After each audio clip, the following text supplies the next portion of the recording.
Discrète, effacée, timide, c'est ainsi que beaucoup vous décrivaient avant que vous ne vous lanciez à l'assaut de la capitale française. Peu imaginaient la détermination qui se cachait derrière ce sourire. J'aime la confrontation.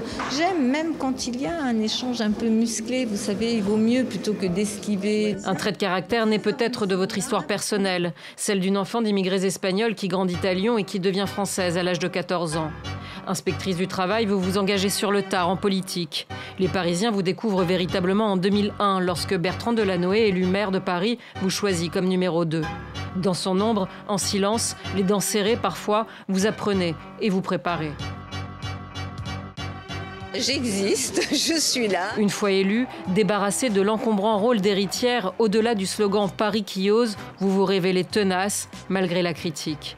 Au nom de l'environnement, vous vous attaquez à la circulation dans Paris, mais polluez votre image.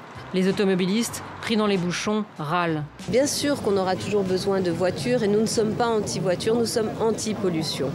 Au nom de la mixité sociale, vous imposez toujours d'une main de fer un centre d'accueil pour SDF au très chic 16e arrondissement. En pleine crise des réfugiés, vous prenez à contre-pied le gouvernement socialiste avant d'annoncer la création d'un centre humanitaire au nord de la capitale.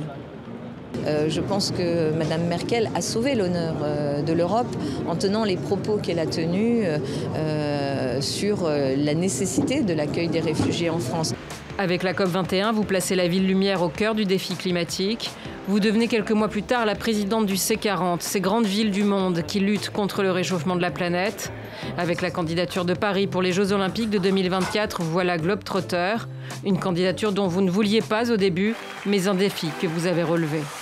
Il en faudra pourtant plus pour faire taire vos détracteurs qui vous reprochent de n'en faire qu'à votre tête. Elle ne s'est pas du tout rendue compte que les temps avaient changé, que l'opinion était en train de basculer vis-à-vis d'elle.